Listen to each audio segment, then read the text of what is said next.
नमस्कार विद्यार्थियों, स्वागत है आप सभी का आपके अपने YouTube प्लेटफॉर्म उदय एजुकेशन में। बात करेंगे इस वीडियो में कक्षा 8 के आगामी बोर्ड परीक्षा की दृष्टि से इम्पोर्टेंट आपके गणित विषय के पेपर के बारे में, जो कि काफ़ी इम्पोर्टेंट रहने वाला है। विद्यार्थियों, ऐसा ही पेपर आपके एग्ज़ाम में देखने को मिलेगा, तो आपसे निवेदन रहेगा वीडियो को अंत तक देखिएगा।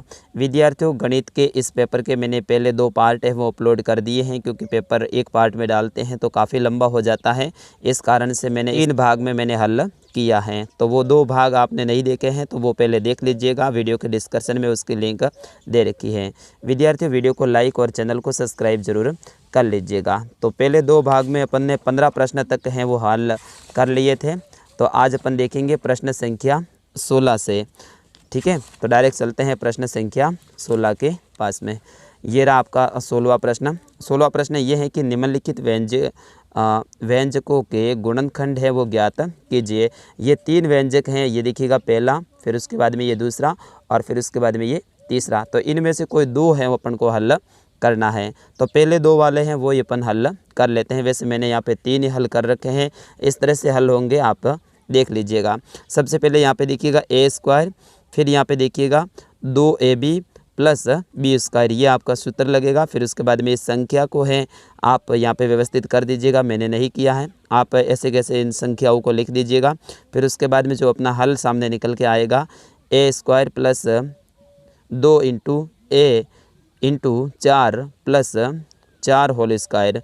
फिर उसके बाद में जो अपना आंसर सामने आएगा वो ये आएगा a प्लस 4 होल स्क्वायर। ये जो अपना क्या है, ये आंसर है। फिर उसके बाद में दूसरे को देखिएगा। दूसरा प्रश्न ये है कि p² माइनस 10p प्लस 25। तो यहाँ पे p² आप लिख दीजिए। फिर उसके बाद में जो आपका सूत्र है वो आप देखिएगा, a² minus 2ab plus b²। तो यहाँ पे p है, p का होल स्क्वायर आप लिख दीजिए। फिर उसके बाद में माइनस, फिर यहाँ पे देखिएगा, यहाँ पे जो 10 है इसको अपन ने छोटा किया है, तो 2 इंटू p इंटू 5, यानी 10 को छोटा करके अपन ने 5 लिख दिया है। फिर उसके बाद में प्लस, फिर उसके बाद में 25 है, तो 25 को भी अपन छोटा कर लेंगे, 5 से डिवाइड कर लेंगे। 25 का यहाँ पे लिख देंगे 5 होल स्क्वायर। ठीक है, फिर उसके बाद में जो अपने सामने आंसर निकल के आएगा वो ये अपना आंसर रहेगा p माइनस 5 होल स्क्वायर। ठीक है ना, ये क्या है, अपना आंसर है। उसी प्रकार से अपन देखेंगे 17वां प्रश्न, जो कि आपके स्क्रीन पे है। 17वां प्रश्न ये है कि आकृति में दर्शाए गए बिंदु A B C D E and F के निर्देशांक हैं वो आपको लिखने हैं। ये तो बिल्कुल इजी सा है और 3 नंबर का ये प्रश्न रहने वाला है। इस टाइप से आपके सामने ये बना हुआ ग्राफ आएगा और इनको है ना ए बी सी है ना, इनके आपको क्या लिखने हैं, निर्देशांक लिखने हैं। तो सबसे पहले यहाँ पे ए दे रखा है, यहाँ पे अपन देखेंगे ए का जो निर्देशांक है वो क्या है। एक तो देखिएगा ये अक्ष हैं, ये एक्स अक्ष हैं, और ये देखिएगा ये है आपका वाई अक्ष। तो यहाँ पे देखिएगा सबसे पहले जो वाई अक्ष पे हैं वो ए का क्या है मान, तो आप देखिएगा, तो ये देखिएगा एक्स अक्ष पे जो है वो एक्स का मान है वो 4 है, और यहाँ पे देखेंगे वाई अक्ष पे तो यहाँ पे आपका 5 आ जाएगा। तो यहाँ पे आपने लिखा 4, फिर उसके बाद में लिखो आप 5। फिर उसके बाद में बी का मान, तो यहाँ पे देखिएगा बी यहाँ पे है, तो बी का मान एक्स अक्ष पे तो है 0 पे, और वाई अक्ष पे यहाँ पे आप देखोगे तो यहाँ पे 5 पे है, तो मैंने 0 और 5 लिख दिए हैं। फिर उसके बाद में आपको लिखना है सी का मान, तो यहाँ पे देखिएगा ये रहा सी का एक्स अक्ष पे तो है मान वो 3 है, और वाई अक्ष पे भी 3 है, तो यहाँ पे आप लिखोगे 3। उसी प्रकार से आपको लिखना है फिर उसके बाद में डी ई और एफ का, जो कि यहाँ पे दे रखा है मैंने। तो यहाँ पे देखिएगा डी का मान है एक्स अक्ष पे 1 है और वाई अक्ष पे 2 है। उसी प्रकार से ई का मान, और फिर उसी प्रकार से आपको एफ का मान भी निकालना है। फिर आपके सामने जो प्रश्न आएगा वो आएगा आपका 18वां प्रश्न। 18वां प्रश्न क्या है कि निम्न आकृतियाँ GUNS और RUNS समांतर चतुर्भुज हैं। आप देखोगे तो ये भी समांतर चतुर्भुज हैं, और इसकी विशेषता क्या होती है कि आमने सामने की भुजाएं हैं वो बराबर होती हैं। तो आप देख सकते हैं ये दोनों ही क्या है, समांतर चतुर्भुज हैं। और आगे क्या बोल रहा है, एक्स तथा वाई ज्ञात कीजिए। इसका है ना एक्स और वाई ज्ञात करना है, और वो भी लंबाई है वो आपको cm में यानी सेंटीमीटर में ज्ञात करनी है। तो अपन करेंगे, बिल्कुल इजी है। सबसे पहले इसको करेंगे। देखिएगा ये समान होती है, आमने सामने की भुजाएं समान होती हैं, तो यहाँ पे 3x का जो मान होगा वो यहाँ पे होगा 3x बराबर 18। उसी प्रकार से 3y माइनस 1 बराबर होगी 26 के, ठीक है ना। तो इस तरह से अपन निकालेंगे। कैसे निकालेंगे? सबसे पहले को निकालेंगे। तो पहले में अपन को लिखना क्या है कि आमने सामने की जो भुजा बराबर होती हैं, देखिएगा ये समांतर चतुर्भुज हैं, तो इनकी जो आमने सामने की भुजा हैं वो क्या हैं? बराबर हैं। फिर उसके बाद में देखेंगे यहाँ पे जो भुजा मैंने अभी आपको बताई थी, यहाँ पे 3x बराबर 18। तो यहाँ पे अपन क्या लिखेंगे? सबसे पहले 3x बराबर 18। फिर उसके बाद में अपन क्या लिखेंगे? x बराबर, x को एक साइड में ले लेंगे और 3 को है उस साइड में लेके जाएंगे और 18 को ऊपर लिख देंगे और 3 लाए थे इस साइड में, उसको अपन भाग में दे देंगे, यानी 18 में 3 का भाग दे देंगे। तो x बराबर जो अपने सामने उत्तर निकल के आएगा वो आएगा 6 सेंटीमीटर। यानी जो ये भुजा है वो कितनी है? 6 सेंटीमीटर हैं, ठीक है। ये इसका मान अपने सामने निकल के आ गया। इसी का दूसरा अपन देखेंगे। दूसरा ये है कि 3y माइनस 1, ठीक है। 3y माइनस 1 बराबर किसके हैं? तो यहाँ पे आप देखोगे 3y माइनस 1 बराबर किसके हैं? 26 के हैं। तो अपन ने यहाँ पे क्या लिख दिया? 3y माइनस 1 बराबर 26। तो अपन इसको हल करेंगे। तो माइनस 1 है, इसको अपन दूसरी साइड में ले आएंगे। तो यहाँ पे 3y बराबर 26 प्लस 1, यानी माइनस का है तो इधर आते ही प्लस का वो बन गया है। आप देखिएगा इधर आते ही ये प्लस का बन गया है। अब अपन क्या करेंगे? इनको हल कर देंगे। तो 3y बराबर 26 में 1 जोड़ते हैं तो कितना होता है? 27 होता है। अब y को एक साइड में रखेंगे और इस जो 3 था इसको अपन दूसरी साइड में लेके आएंगे। तो 27 में 3 का क्या कर देंगे? भाग दे देंगे। जब 27 में 3 का अपन भाग देते हैं तो अपने सामने जो उत्तर निकल के आता है वो 9 आता है, जो कि सेंटीमीटर में है। और यहाँ पे अपना जो आंसर रहेगा वो रहेगा 9 सेंटीमीटर, ठीक है ना। इस तरह से आपको इसको हल करना है। दूसरी आकृति देखिएगा, ये है दूसरी आकृति। तो यहाँ पे इनको भी अपन हल कर लेते हैं। तो देखिएगा ये क्या है? समांतर चतुर्भुज हैं। तो समांतर चतुर्भुज के विकर्ण एक दूसरे को समद्विभाजित करते हैं। तो समांतर चतुर्भुज होते हैं, इसके ये जो विकर्ण है ये क्या है विद्यार्थियों? ये है विकर्ण है, ठीक है ना। तो ये विकर्ण है, तो ये क्या करते हैं? एक दूसरे को समद्विभाजित करता है, यानी समांतर बराबर भागों में है ना बांटते हैं। जैसे ये इतना विकर्ण है, इसके बराबर ही ये आगे वाला होगा। यहाँ से जो इतना है तो इसके आगे वाला भी इसके बराबर होगा। तो अपन इसको हल करेंगे। ये पॉइंट लिखना है आपको, अगर आप नहीं लिखोगे तो आपके नंबर है विद्यार्थियों कट जाएंगे। फिर उसके बाद में अपन क्या लिखेंगे? पहला पॉइंट ये बनाएंगे, जो कि पहला अपन को विकर्ण ज्ञात करना है। तो इसमें आप लिखोगे y प्लस 7 बराबर 20। तो यहाँ पे देखिएगा y प्लस 7 और ये किसके बराबर है? तो ये बराबर है 20 के, ठीक है। फिर उसके बाद में y 7 है, 7 को दूसरी साइड में ले आएंगे तो y माइनस 7 हो जाएगा, क्योंकि यहाँ पे प्लस का था। तो जैसे ही अपन दूसरी साइड में लाएंगे इस को तो ये हो जाएगा माइनस में। y बराबर, फिर इसको अपन 20 में से 7 को घटाएंगे तो अपने सामने जो उत्तर निकल के आएगा विद्यार्थियों वो क्या आएगा? 13 आएगा। तो y बराबर अपना आंसर आ गया 13, ठीक है। फिर उसके बाद में अपन आगे देखते हैं। आगे देखिएगा इसका दूसरा है जो कि है x प्लस वाई बराबर 16। तो यहाँ पे देखिएगा ये है x प्लस वाई बराबर ये कितना है? ये 16 है, ये आप ध्यान रखना है, ठीक है। अब देखिएगा x प्लस वाई बराबर 16, तो x प्लस 13 बराबर 16, x प्लस 13 बराबर 16, क्योंकि ये 13 कहाँ से लिए हैं? जो y का मान था ना वो यहाँ पे लिखेंगे, क्योंकि अपन को अब क्या करना है? y का मान ज्ञात करना है। तो x प्लस 13 बराबर 16। अब हैं ये x हैं, इसको अपन एक साइड में ले लेंगे और बराबर करके 16 में से 13 को अपन घटा देंगे। तो x का मान है वो अपने सामने आ चुका है, क्योंकि पहले अपन ने y का मान ज्ञात किया था और x का मान ज्ञात करना था। तो x का मान कितना आया विद्यार्थियों? x का मान 3 आया है। बस इतना ही करना है आपको और आपको यहाँ पे 4 नंबर मिल जाएंगे। 2 नंबर तो इस वाले आकृति के, यानी इस वाले आकृति के, और 2 नंबर है वो इस वाले आकृति के मिल जाएंगे। अब जो अगला प्रश्न है अपना वो देखते हैं। प्रश्न संख्या है 19। प्रश्न संख्या 19 ये कहता है कि निम्नलिखित सूचना को दर्शाने वाला एक पाई चार्ट है वो खींचिए। यानी आपको बनाना क्या है? पाई चार्ट बनाना है, जो कि वृत्त के आकार का होता है, यानी गोल होता है। ये सारणी व्यक्तियों के द्वारा समूह द्वारा पसंद किए जाने वाले रंगों को दर्शाती है, यानी कितने व्यक्ति है वो कौन से रंग को है वो पसंद करते हैं वो दर्शाती हैं। यहाँ पे देखिएगा सबसे पहले नीला रंग है उसको है वो 18 व्यक्ति पसंद करते हैं, हरा रंग है उसको 9 व्यक्ति पसंद करते हैं, लाल रंग है इसको 6 व्यक्ति पसंद करते हैं और पीला रंग है इसको 3 व्यक्ति पसंद करते हैं। उसी प्रकार से इनका जो योग होता है वो होता है कुल 36। तो इसको अपन को है ना पाई चार्ट में लिखना है। अगर ये नहीं आता है तो अथवा में आपके सामने ऑप्शन मिल जाएगा, लेकिन अपन पाई चार्ट वाले को ही करेंगे। तो सबसे पहले क्या करेंगे अपन यहाँ पे इनको हल करेंगे। कैसे करेंगे, जैसे कि पाई चार्ट में नीला रंग के लिए केंद्रीय कोण है वो अपन को ज्ञात करना। भाई नीले रंग के लिए केंद्रीय कोण क्या होगा, तो सबसे पहले नीले रंग को पसंद करने वाले व्यक्ति कितने थे, 18 थे। तो अपन क्या लिखेंगे, 18 लिखेंगे। फिर उसके बाद में बटा में अपन लिखेंगे 36। ये 36 कहाँ से आए, तो आपको ध्यान रखना है कि कुल योग है वो 36 हैं, तो 18 बटा 36 कर देंगे। और आपको पता है ना एक व्रत होता है जो कि पूरे के पूरे 360 डिग्री का होता है, तो अपन इंटू में 360 कर देंगे। फिर उसके बाद में अगर कोई कटता है तो अपन काट देंगे क्योंकि संख्या को छोटा करना है।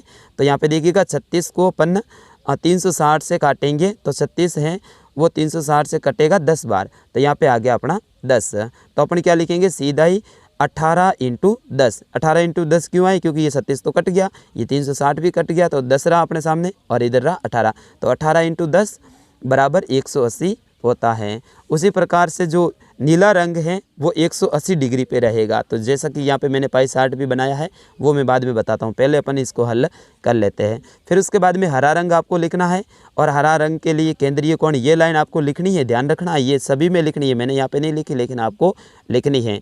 तो हरा रंग के लिए केंद्रीय कोण हरा रंग है वो कितने लोग पसंद करते हैं, 9 लोग पसंद करते थे और कुल कितने थे, 36 थे। तो 9 बटा 36 इंटू 360, फिर से ये 36 को 3 से 60 से काट देंगे तो 10 बार कटेगा।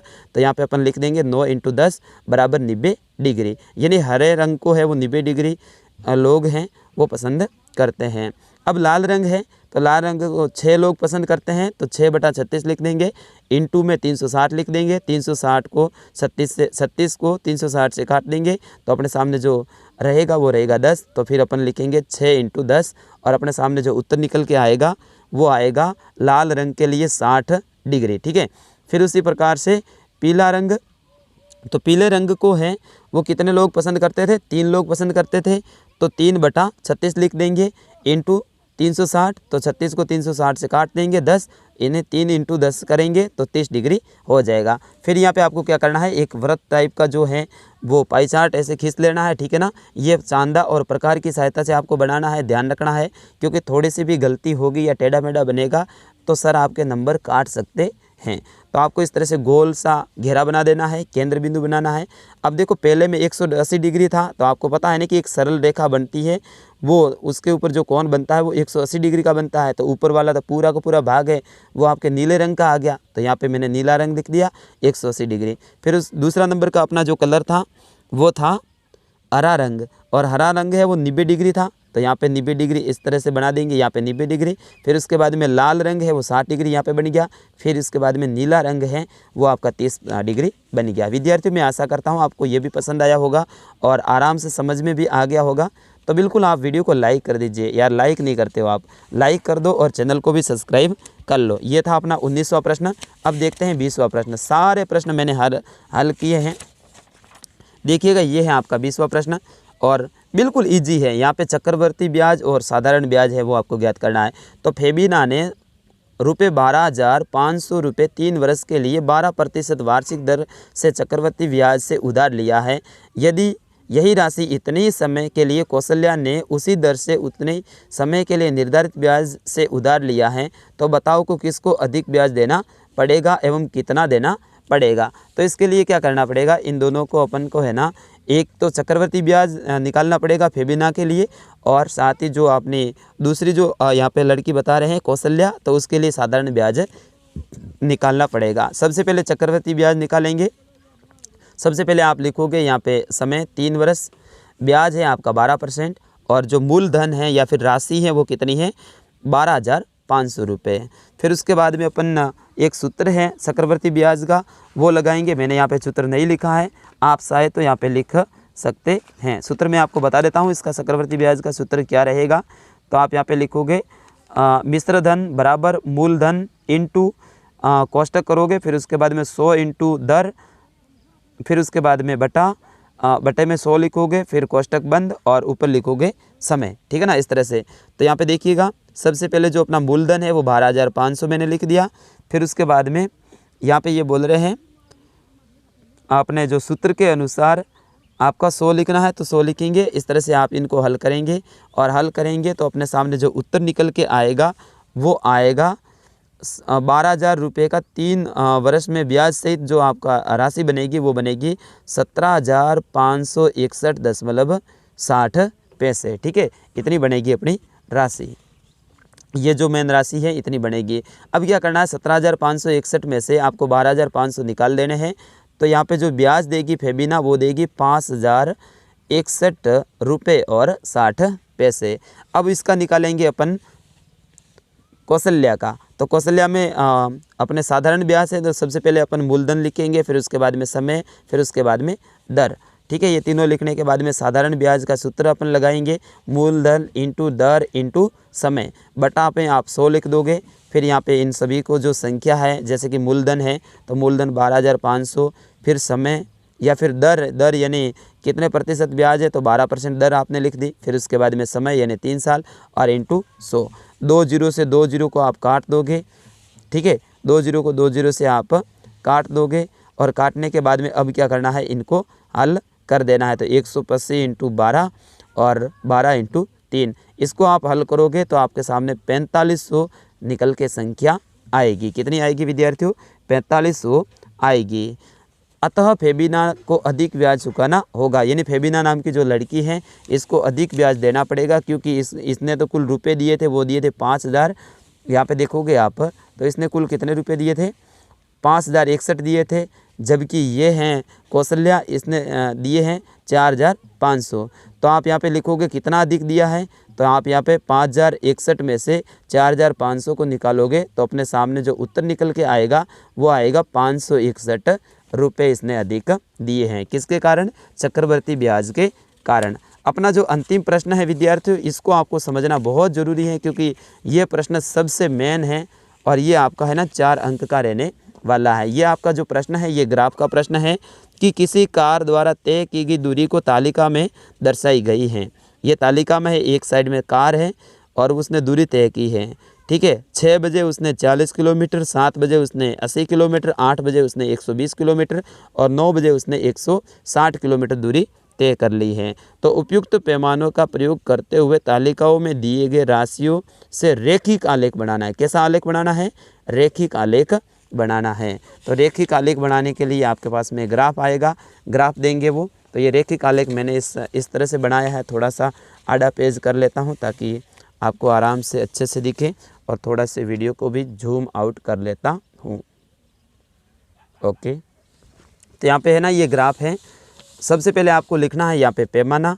पैमाना में लिखोगे x अक्ष, फिर उसके बाद में 1 सेमी पे आपको 1 घंटा लेना है। फिर उसके बाद में y अक्ष लिखोगे और y अक्ष पे 1 सेमी पे आपको 40 किलोमीटर लेना है।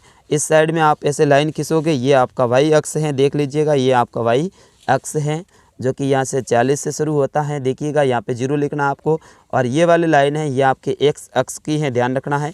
और यहाँ पे आगे आपको लिखना है x अक्ष, ठीक है ना, इस बात का आप ध्यान रखना है। फिर यहाँ से एक पहला घंटा 1, फिर उसके बाद में दूसरा, फिर तीसरा, फिर चौथा, फिर 5वां, फिर 6वां, 7वां, 8वां, 9वां, 10वां, 11वां और फिर 12वां। ये 12 घंटे आपने लिखे विद्यार्थियों।